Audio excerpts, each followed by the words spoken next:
نتوكل عليه ونعوذ بالله من شرور أنفسنا ومن سيئات أعمالنا من يهده الله فلا مضل له ومن يضلله فلا هادي له ونشهد أن لا إله إلا الله وحده لا شريك له ونشهد أن سيدنا وسندنا ومولانا محمدا عبده ورسوله صلى الله تعالى عليه وعلى آله وصحبه وبارك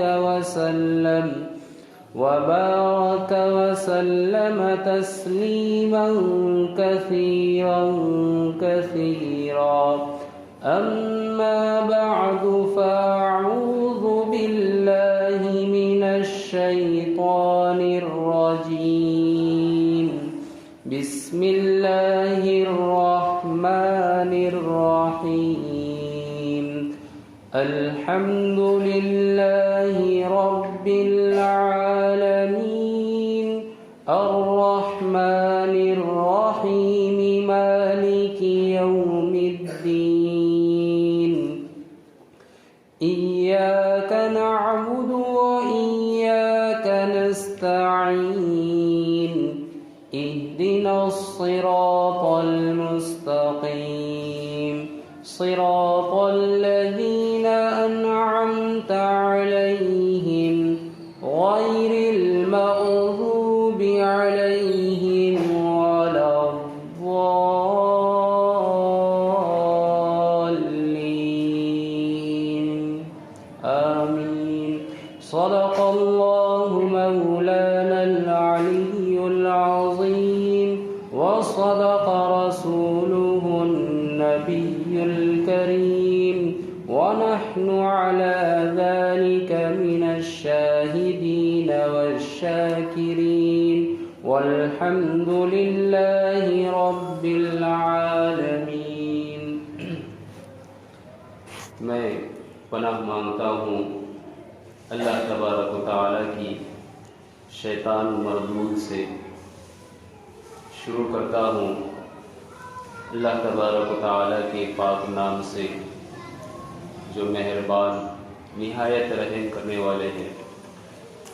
تمام تعریفیں اللہ تبارک و تعالیٰ کی ذات کے لیے خاص ہیں جو تمام جہانوں کے پالنہار ہیں، مہربان ہیں، نہایت رحیم ہیں، رحم کرنے والے ہیں. روز جزا یعنی قیامت کے دن کے مالک ہیں، بادشاہ ہیں. اے اللہ، ہم آپ ہی کی عبادت کرتے ہیں اور آپ ہی سے مدد مانگتے ہیں. دکھلائیے آپ ہمیں، توفیق دیجیے آپ ہمیں سیدھے راستے کی، وہ راستہ جن لوگوں پر آپ نے انعام فرمایا، نہ کہ ان لوگوں کا راستہ جن پر آپ کا غضب نازل ہوا، اور نہ ان لوگوں کا راستہ جو راہ سے بے راہ یعنی گمراہ ہوئے. سورہ فاتحہ کی تفسیر چل رہی ہے اور 3 آیتوں کی تفسیر اللہ کے فضل و کرم سے تکمیل تک پہنچی. پچھلے ہفتے میں رخصتی ہوئی اور اس ہفتے میں پھر آپ کے سامنے حاضری ہوئی. 4 آیت کی تفسیر آج ہم انشاءاللہ تبارک و تعالی اللہ کے فضل سے پیش کرنے کی کوشش کریں گے.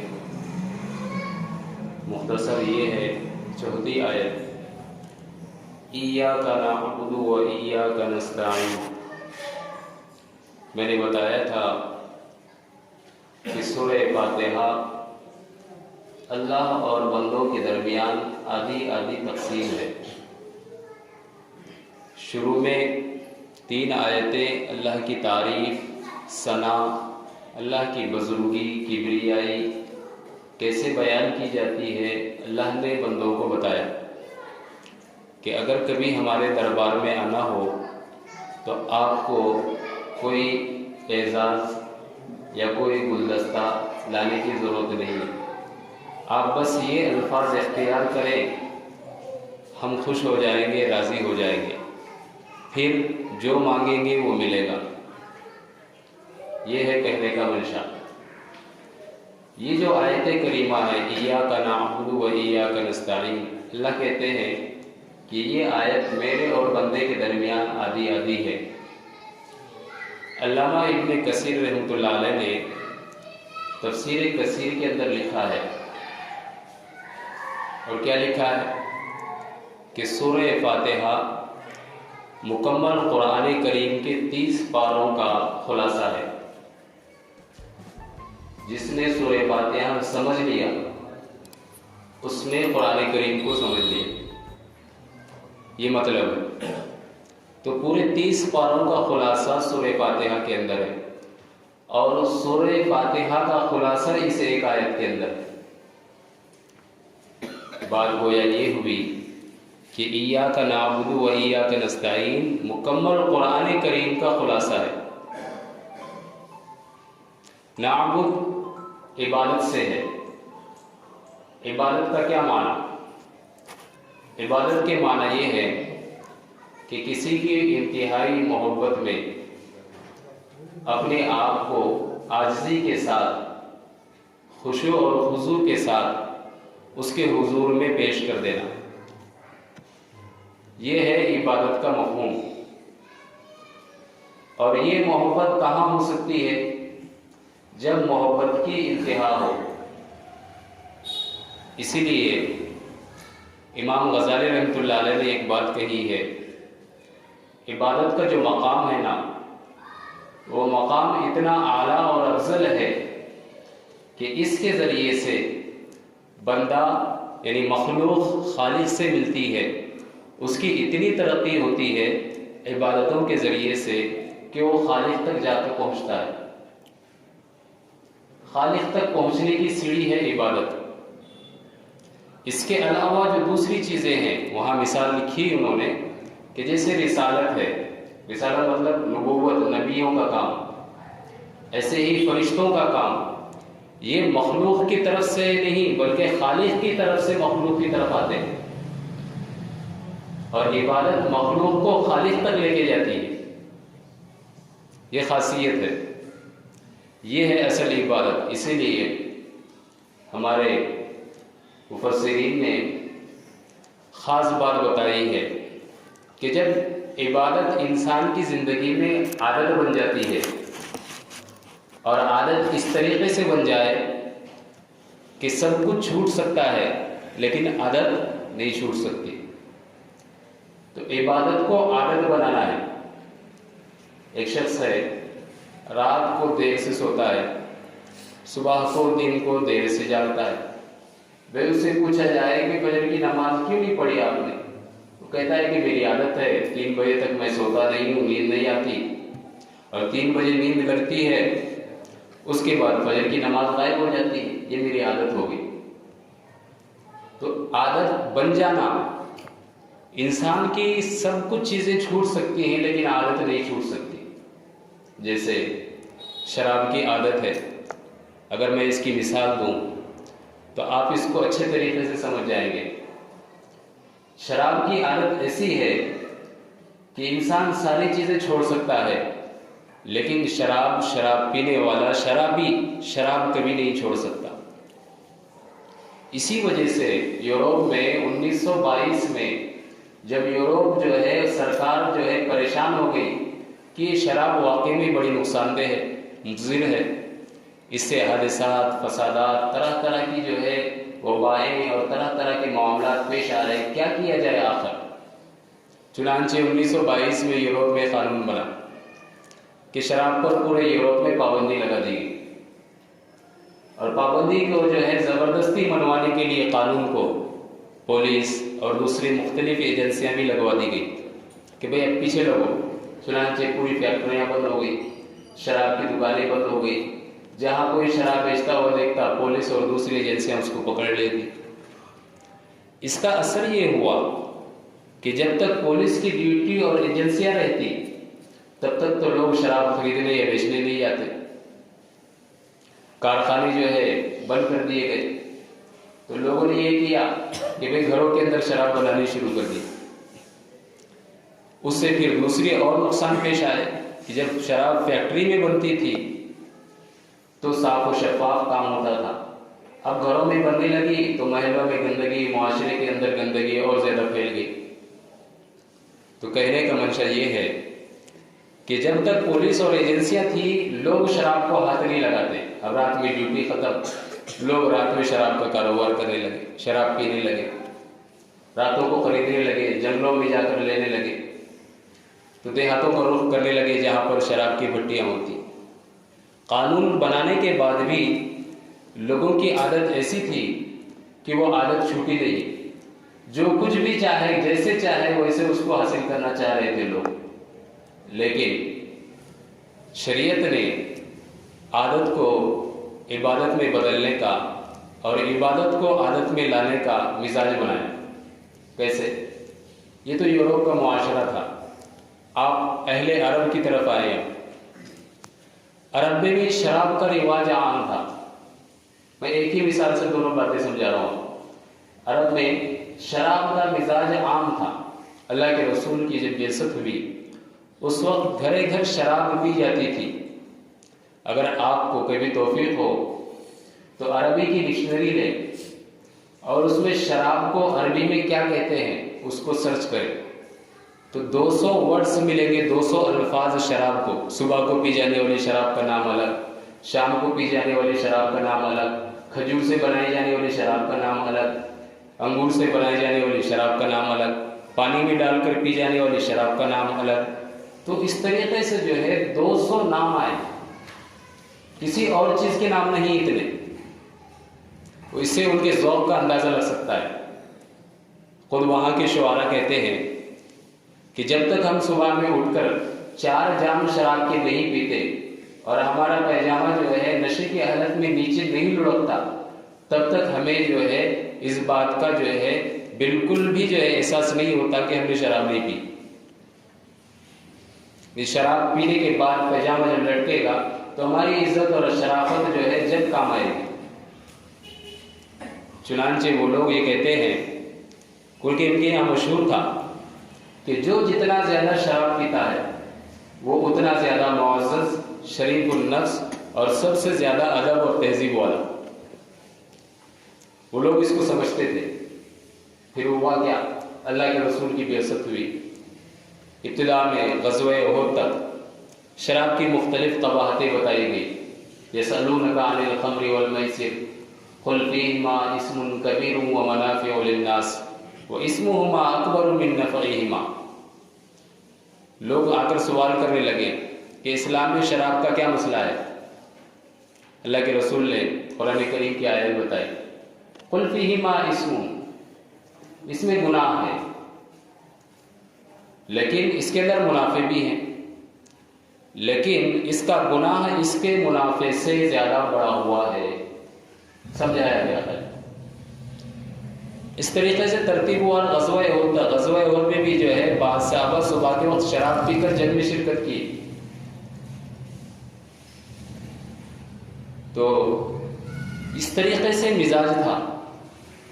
حضرت انس رضی اللہ تعالیٰ عنہ جو نبی کریم صلی اللہ علیہ وسلم کے خادم خاص تھے، وہ کہتے ہیں کہ میں اپنے سوتیلے باپ حضرت ابو طلحہ انصاری کے پاس ایک دن گھر میں مجلس بنی ہوئی تھی، شراب کی، بیٹھا ہوا تھا اور میں ساقی بنا ہوا تھا۔ ساقی یعنی شراب پلانے والا۔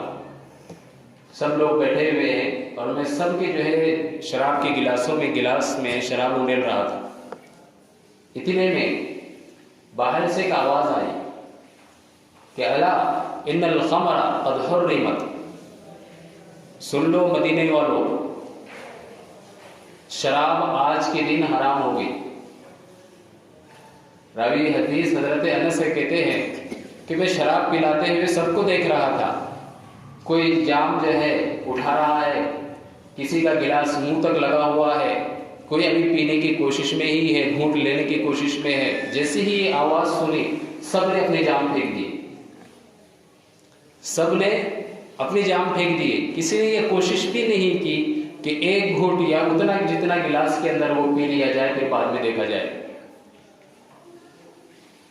یہ ہوتی ہے قانون کی پاسداری، اور یہ شریعت نے سمجھایا کہ وہ لوگ جو بلا کے مینوش تھے، ہمیشہ جو ہے شراب کی لت میں پڑے ہوئے رہتے تھے، لیکن قرآن کریم نے انہیں للکار کر کہا انما الخمر والمیسر والانصاب والازلام رجس من عمل الشیطان فاجتنبوہ، کہ یہ جو شراب پی رہے ہو، یہ جوا، یہ سٹا، یہ اللہ کی نظر میں حرام ہے، فاجتنبوہ، اب ان سے پرہیز کرنا لازمی ہے۔ یہ آیت کریمہ جیسے ہی سنی، جس کے ہاتھ میں وہ تھا جو سب کچھ چھوڑ دیا۔ حضرت انس کہتے ہیں کہ میں نے اہل عرب کو کسی ایک بات کے اوپر اتنا جم کر کبھی عمل کرتے ہوئے نہیں دیکھا۔ 3 دن تک مدینے کی گلیوں میں شراب بہتی رہی پانی کی طرح، جو اس کے برتن تھے وہ بھی پھینک دیے گئے، جس میں رکھی گئی تھی وہ بھی پھینک دیے گئے۔ کسی نے یہ نہیں سوچا کہ شراب ہمارے لیے حرام ہے، لیکن کافر یہود و نصارہ تو یہاں موجود ہے، چلو انہیں بیچ دے، اس میں کیا کمال ہے، اس میں کوئی غلط بھی تو نہیں ہے۔ لیکن کسی نے یہ نہیں سوچا کہ اس کے پیسے بنانے اتنی قیمتی بنی ہوئی ہے، سب نے شراب کو پھینک دیا۔ تو یہ ہے کہ اللہ کا حکم آ گیا اور انہوں نے اللہ کو واجب الاطاعت سمجھ لیا کہ اطاعت اگر کسی کی ہو سکتی ہے دنیا و جہان میں تو اللہ رب العالمین کی ہو سکتی ہے، بس اس کو پیش نظر رکھا۔ اسی لیے اللہ کی ذات ہی واجب الاطاعت ہے، فرمانبرداری، اطاعت، بندگی، عبادت صرف اللہ کے لائق ہے، اور ان لوگوں کی جن کی اطاعت کرنے کا حکم اللہ نے دیا ہے، جیسے یا ایھا الذین آمنوا اطیعوا اللہ واطیعوا الرسول، اللہ کی اور اللہ کے رسول کی اطاعت کرو، تو رسول کی اطاعت حقیقت میں اللہ کی اطاعت ہے۔ قرآن کریم نے ماں باپ کی اطاعت کرنے کا حکم دیا، تو ماں باپ کی اطاعت اللہ کی اطاعت ہے۔ اسی لیے جہاں اطاعت کی بات آتی ہے نا، تو اللہ نے اطاعت فی المعروف، نیکی کے اندر اطاعت کرنے کا حکم دیا، برائی کے اندر اطاعت کا حکم نہیں دیا۔ اسی لیے قرآن کریم نے کہا، کیا کہا؟ وَإِن جَاهَدَاكَ لِتُشْرِكَ بِمَا لَيْسَ لَكَ بِهِ عِلْمٌ، یہ ماں باپ ہیں، ان کے ساتھ اطاعت، فرمانبرداری، ساری چیزیں ان کے ساتھ آپ کو کرنی ہے، لیکن اگر یہ تمہیں ایسی بات کا حکم دے جس سے اللہ کا شرک اور اللہ کے ساتھ جو ہے کسی اور بات کو جو شریک کرنا لازم آ رہا ہے، تو اب آپ کو جو ہے فَلَا تُطِعْهُمَا، اب ان کی اطاعت کرنے کی ضرورت نہیں ہے۔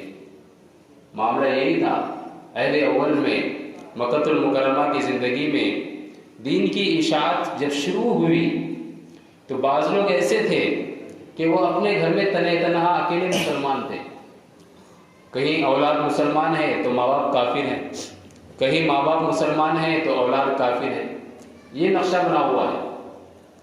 تو ایسے میں ایک صحابی اللہ کے رسول کی خدمت میں آئے اور کہا، اے اللہ کے رسول، میں آپ پر ایمان لے کر آیا، لیکن میری ماں یہ کہتی ہے کہ سعد دین محمدی کو چھوڑ دے، ورنہ میں بھوک ہڑتال پر جاؤں گی، کھانا بالکل نہیں کھاؤں گی، جب تک کہ تو دین محمدی کو نہیں چھوڑے گا میں کھانے کو ہاتھ نہیں لگاؤں گی۔ اللہ کے رسول نے یہ آیت کریمہ پڑھ کر سنائی کہ ماں باپ کی اطاعت کرو، لیکن اگر وہ تمہیں شرک کی طرف لے جا رہے ہیں تو اب ان کی اطاعت نہیں کرنی ہے۔ یہی معاملہ ہے عبادات کا۔ آج انسان کو، آج کی دنیا میں جس طریقے سے ہم زندگی گزار رہے ہیں، ہر ایک کا شکوہ اور شکایت یہی ہے، کیا ہے کہ بھئی آپ مسجد میں کیوں نہیں آ رہے، نماز کیوں نہیں پڑھ رہے، تلاوت کیوں نہیں کر رہے، مصروفیت ہے، تجارت ہے، فلاں کام ہے، یہ ہے، مشکل ہے، سارے مسائل ہیں۔ اور پھر اس کے بعد عبادات کا تصور کیوں نہیں بن رہا؟ کہاں سے پیدا ہوگا عبادات کا تصور؟ کہ جب ہم گھر سے باہر نکلتے ہیں تو دنیا ایسی ہے کہ معصیتوں اور گناہوں کا بازار گرم ہے باہر، اور اس معصیتوں اور گناہوں کے بازار گرم کے اندر عجیب عجیب طرح کے گناہ ہیں. نگاہوں کا مسئلہ ہے، رشوت اور سود کا بازار ہے، عجیب ایک دوسرے کے ساتھ مسائل لگے ہوئے ہیں. اب ایسے میں ہم کیسے جو ہے نماز پڑھیں، ہم ایسے میں کیسے عبادت کریں؟ تو حضرت حکیم الامت مولانا اشرف علی تھانوی رحمۃ اللہ علیہ کے اجل خلفاء میں ہیں ڈاکٹر عبدالحی عارفی. وہ کہتے ہیں کہ جب یہ مسئلہ ہے تو اس وقت ہمیں یہ چاہیے کہ ہم میدان حشر کا تصور کریں. کیا تصور کریں؟ اللہ کے سامنے کھڑے ہیں، اللہ پوچھ رہے ہیں کہ بھئی بتا اتنی نافرمانیاں لے کر آیا ہے، عبادات کہاں ہیں تیری، نیکیاں کہاں ہیں؟ تو بندہ اس وقت جواب میں یہ کہے گا، یعنی اپنا تصور کرے کہ میں یہ کہہ رہا ہوں اللہ کے سامنے، اللہ یہ ساری مشکلات تھی، نمازیں قائم نہیں ہو سکی، روزہ تلاوت نہیں ہو سکا، حج ادا نہیں ہو سکا، حقوق ادا نہیں ہو سکے، حلال کو اختیار نہیں کیا، حرام سے بچا نہیں. یہ ساری مشکلات آپ نے پیدا ہی ایسے وقت میں کیا کہ دنیا میں ننگا ناچ چل رہا تھا، میں کیسے جو ہے برائیوں سے بچتا؟ تو اللہ تبارک و تعالیٰ اس بندے کو جواب دیں گے، کیا تم نے قرآن کریم کے اندر پڑھا نہیں میری اس للکار کو؟ ان اللہ علی کل شیء قدیر. اللہ تبارک و تعالیٰ ہر چیز کے اوپر قدرت رکھتے ہیں.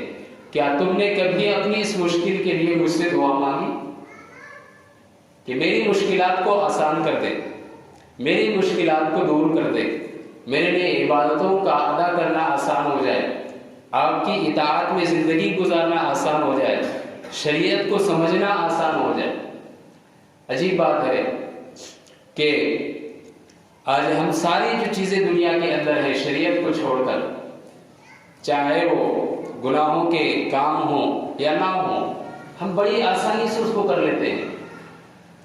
لیکن جب شریعت پر عمل کرنے کا تقاضے کی بات آتی ہے تو ہماری سارے زبانوں سے یہ باتیں نکلتی ہے کہ یہ مشکل ہے، یہ فلاں تقاضا ہے، ایسا ہے ویسا ہے، تو ہم اس کو اور مشکل بنا دیتے ہیں. تو عبدالحی عارفی صاحب رحمۃ اللہ علیہ نے کہا کہ یہ تصور کرو میدان محشر میں تم سے پوچھا جا رہا ہے کہ تم نے یہ کیوں نہیں کیا، اور بندہ اس کے جواب میں کہے گا کہ دنیا میں ایسے وقت میں پیدا ہوا کہ دنیا گناہوں کے ساتھ جو ہے لت پت پڑی ہوئی تھی. اللہ کہیں گے کہ تم نے یہ نہیں پڑھا، ہر نماز میں تم نے پڑھا ایاک نعبد، ہم تیری ہی عبادت کرتے ہیں، تجھی سے مدد مانگتے ہیں، تم مدد کیوں نہیں مانگی ہم سے مشکل آسان کرنے کے لیے؟ ہم تو ہر چیز پر قادر ہیں، ہم نے کیا نہیں کیا؟ جب تم نہیں تھے تمہارا ایک ماضی تھا، ہم نے اس کو بنایا، پیدا کیا، پھر تم زندگی گزار رہے ہو، اس میں نعمتیں کھلا رہے ہیں، رحمت و شفقت کا معاملہ تمہارے ساتھ کر رہے ہیں، پھر تمہارا مستقبل کا معاملہ ہے کہ تمہیں میدان محشر میں کھڑے ہونا ہے، وہاں ہمارے سامنے آؤ گے، حساب و کتاب ہوگا، ہماری بادشاہی کا اقرار کرو گے، پھر وہاں ہم سے مدد مانگو گے. دنیا میں کس لیے تم نے ایاک نعبد و ایاک نستعین جو ہے پانچوں نمازوں میں ہر رکعت میں اٹھتے بیٹھتے چلتے پھرتے تم نے یہ سنا پڑھا، اس کا تصور نہیں کیا؟ کیوں نہیں کیا یہ کہے؟ اسی لیے حضرت مولانا حکیم الامت حضرت مولانا تھانوی رحمۃ اللہ علیہ نے فرمایا کہ اگر کسی شخص کو عبادات کے اندر سستی اور کاہلی ہو رہی ہو، عبادات کے اندر سستی اور کاہلی ہو رہی ہو، مزاج اس کا ایسا بن رہا ہے کہ چلو اب پڑھیں گے، بعد میں پڑھیں گے، کل کریں گے، سست ہو رہی ہے طبیعت، تو ایسے شخص کو چاہیے کہ ایاک نعبد و ایاک نستعین کا ورد کیا کرے، چلتے پھرتے اٹھتے بیٹھتے اس آیت کریمہ کو پڑھتے رہے، اس سے اللہ کی عبادت اور اس کی اطاعت آسان ہو جاتی ہے کرنا. اور یہ مجرب نسخہ ہے. کبھی ہمارے دل میں ایسے خیال، خاص طور سے نمازوں کے اوقات میں ہم تجارتوں میں ہوتے ہیں، مصروفیات میں ہوتے ہیں، تو اس وقت یہ معاملہ پیش آتا ہے، تو اس وقت دعا کر دینا کہ اللہ ہمارے تمام معاملے کو آسان کر دے. حضرت مفتی تقی عثمانی صاحب دامت برکاتہ نے ایک واقعہ لکھا، بڑا عجیب واقعہ ہے. وہ کہتے ہیں کہ میں ایک مرتبہ اپنے قیام گاہ میں بیٹھا ہوا تھا، ایک ڈاکیہ ایک خط لے کر آیا. خط کو میں نے پڑھا کہ وہ خط جرمن سے آیا ہوا تھا، جرمنی سے، اور لکھنے والا انہی کے ملک کا تھا. کہ وہ روزگار کے لیے روزی کے لیے جرمنی گیا ہوا تھا. وہ کہتا ہے خط کے اندر لکھتا ہے کہ میں اپنے ملک کو چھوڑ کر روزی روٹی کے لیے یہاں آیا, اور جب شروع میں آیا تو مجھے نماز, روزہ, زکوٰۃ, اسلام کے ارکان کچھ نہیں معلوم تھے. بس میں کمائی دنیا ہی کی طرف بھاگ دوڑ کرتا رہا, یہاں تک کہ اچھا خاصا جو ہے میں نے مال کما لیا, گھر خرید لیا. دیکھتے دیکھتے تعلقات میرے ایک عیسائی لڑکی سے ہو گئے اور ہم دونوں میں قربت بڑھی. پھر ہم نے شادی بھی کر لی. دن گزرتے گئے ایسے ہی. پھر ہمارے بچے ہو گئے. جب میرا بچہ 7-8 سال کا ہو گیا, ایک دن میں گھر میں بیٹھا ہوا تھا تو وہ لڑکی جس سے انہوں نے شادی کی تھی, اب جو ان کی بیوی ہے, وہ اپنے بچے کو, یعنی ان دونوں کے بچے کو عیسائیت کی تعلیم دے رہی ہے. عیسائیت کی تعلیم دے رہی ہے. تو یہ کہتے ہیں کہ اس وقت میرے ایمان کا جذبہ بڑھ اٹھا, اندر کی مسلمانی جاگ گئی. غیرت نے مجھے للکارا, یہ کیا تو مسلمان ہے اور تیری اولاد عیسائیت کی تعلیم حاصل کر رہی ہے؟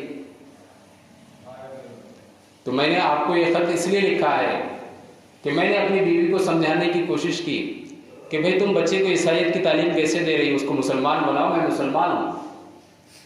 تو بیوی نے کہا کہ یہ بچہ میرا نہیں ہے, میرا بھی اتنا ہی ہے جتنا تمہارا ہے, اور ویسے بھی تمہارا دین کون سا دین ہے؟ حق تو عیسائیت ہے, دین حق.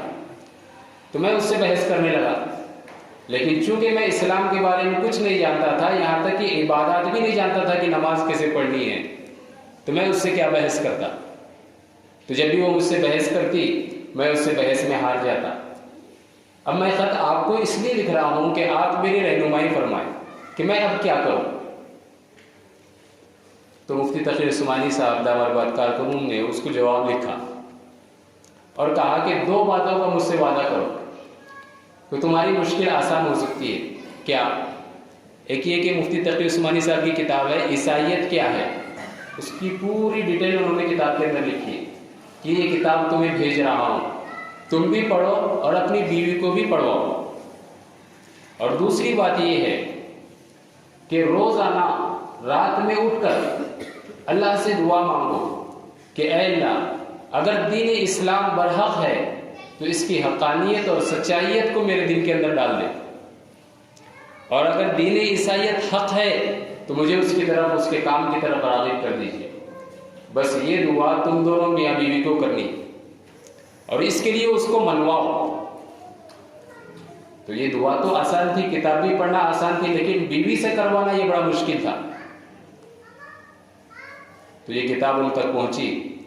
اب وہ کئی دن تک اس کو منواتے رہے. آخر میں تھکار کر بیوی نے کہا ٹھیک ہے چلو پڑھ ہی لوں گی کتاب.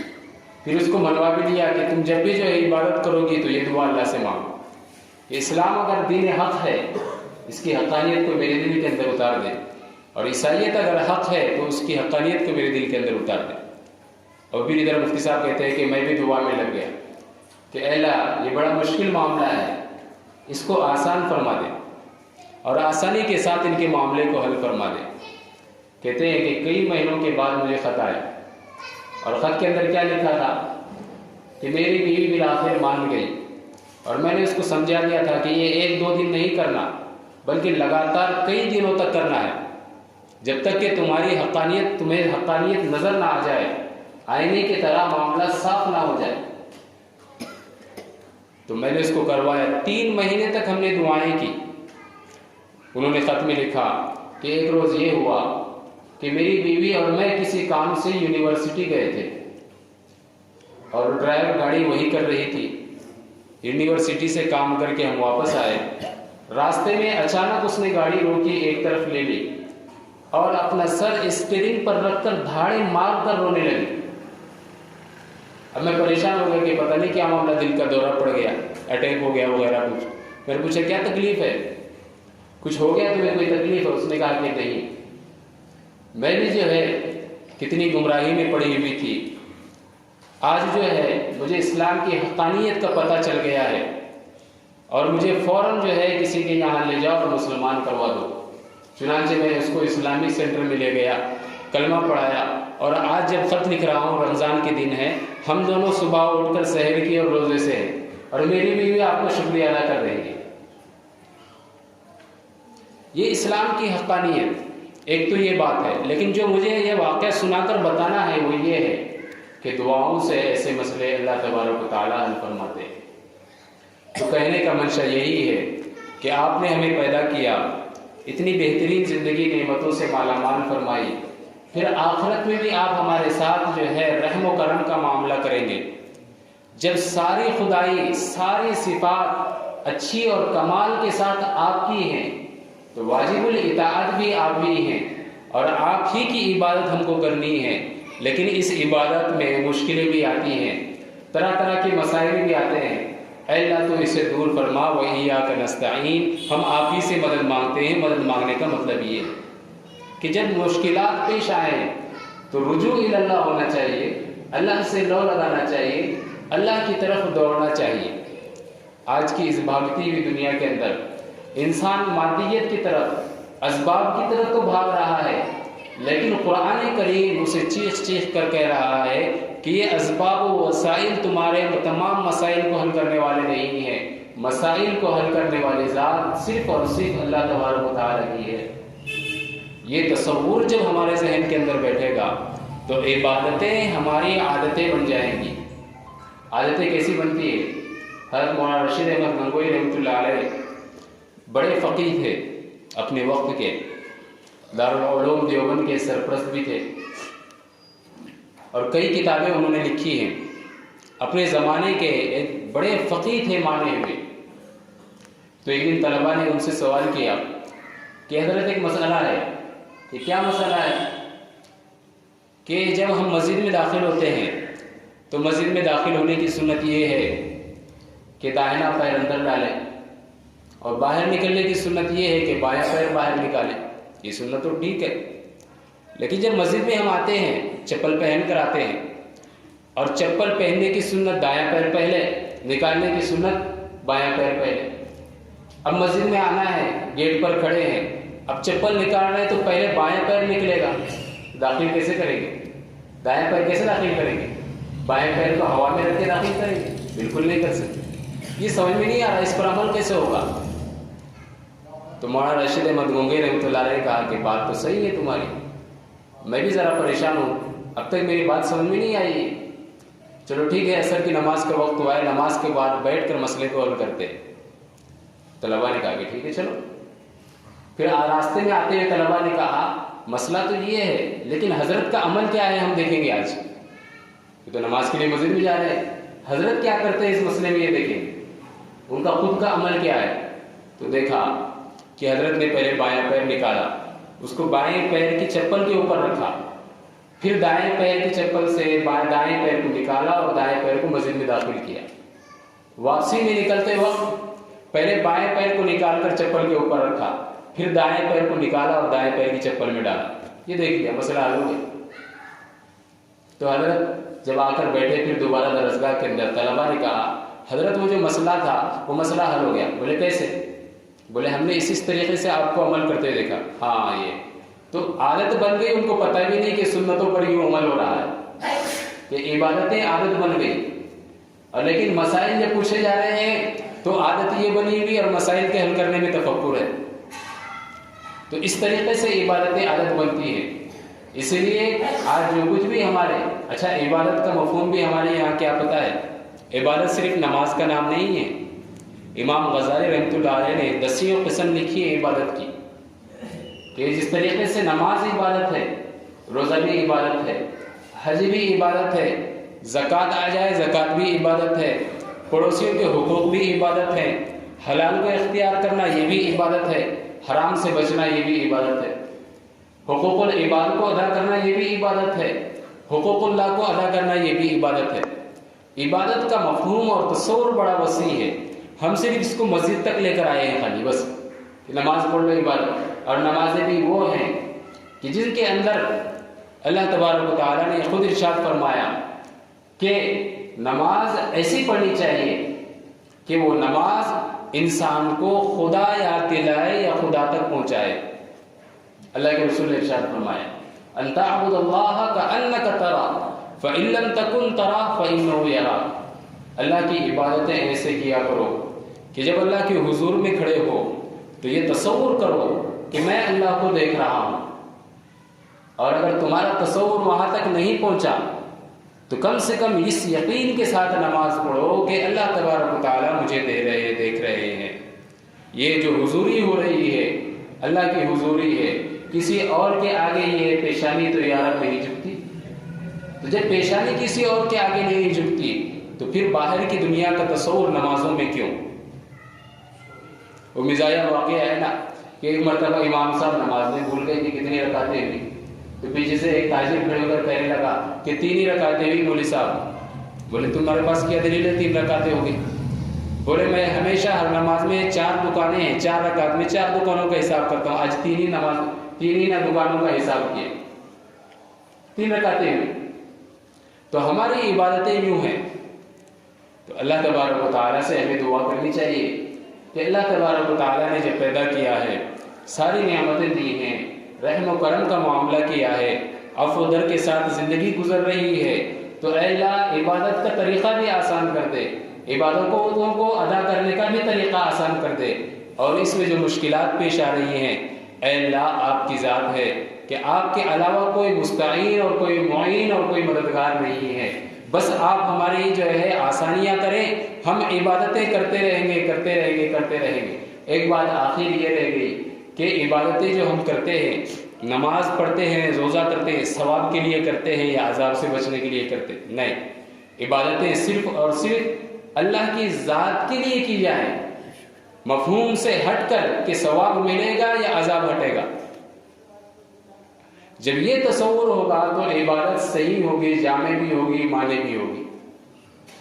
یہ تصور ہونا چاہیے عبادت کا کہ اللہ کی ذات کے لیے، کیوں؟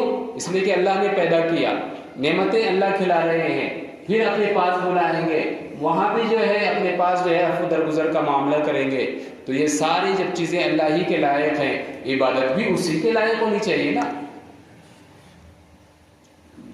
عبادت بھی اسی کے لائق ہونی چاہیے۔ ہمارا تصور کیا ہے؟ نماز پڑھیں گے تو 1 رکعت میں اتنا ثواب ملے گا، 1 آیت میں اتنا ثواب ملے گا، یہ ہمارا تصور ہے۔ ان تصوروں سے ہٹ کر بھئی ثواب اور عذاب تو برحق ہے، ہونا ہی ہے، لیکن نماز کا حق کیا ہے کہ وہ اللہ کے لیے کی جائے، عبادتوں کا حق کیا ہے کہ وہ اللہ کے لیے ادا ہوں، یہ اصل تصور ہے۔ یہ جو ہے سورہ فاتحہ کی 14 آیت کی تفسیر تھی، یہاں پر ہمیں اللہ تبارک و تعالیٰ نے جیسے بتایا کہ یہ آیت کریمہ میرے اور بندے کے درمیان ہے کہ ایاک نعبد، اس کا حقدار میں ہوں، اور ایاک نستعین، مانگنا یہ بندے کا کام ہے، اس کو محتاج بن کر مانگنا چاہیے۔ اب اللہ تبارک و تعالیٰ اس سے کہتے ہیں کہ جب تم ہم سے ہر مشکلات میں مدد مانگتے ہو تو بتاؤ کیا کیا جو ہے تمہارے سوالات ہیں، تم کن مسائل کو لے کر آئے ہو، ہم سارے حل کرنے کے لیے تیار ہیں۔ آگے پھر جو ہے بندہ صراط مستقیم کو مانگتا ہے، جو سب سے بڑا انعام ہے، اس کا جو ہے انشاءاللہ اگلے ہفتے میں جو ہے اس کی تفصیل بیان کی جائے گی۔ اللہ تبارک و تعالیٰ سے دعا ہے کہ اللہ رب العالمین ہم تمام کو قرآن و سنت کے موافق صحیح طور پر زندگی گزارنے کی توفیق عطا فرمائے، ہماری عبادتوں کو اسی کے لائق ہو کر کرنے کی اور رہنے کی توفیق عطا فرمائے۔ وآخر دعوانا الحمدللہ رب العالمین۔ الحمدللہ رب العالمین۔ یا رب صل وسلم دائما ابدا علی حبیبک خیر الخلق کلہم۔ اللہم لک الحمد کلہ ولک الشکر کلہ، اللہم اعنا علی ذکرک وشکرک وحسن عبادتک۔ ربنا آتنا فی الدنیا حسنہ وفی الآخرة حسنة وقنا عذاب النار۔ یا رب لک الحمد کما ينبغی لجلال وجهک وعظیم سلطانک۔ اللهم إن قلوبنا ونواصينا وجوارحنا بيدك لم تملكنا منها شيئا، فإذا فعلت بنا ذلك فكن أنت ولينا في الدنيا والآخرة، فاهدنا إلى سواء السبيل۔ اللهم ارحمنا يا أرحم الراحمين، اللهم اغفر لنا ذنوبنا وكفر عنا سيئاتنا وتوفنا مع الأبرار۔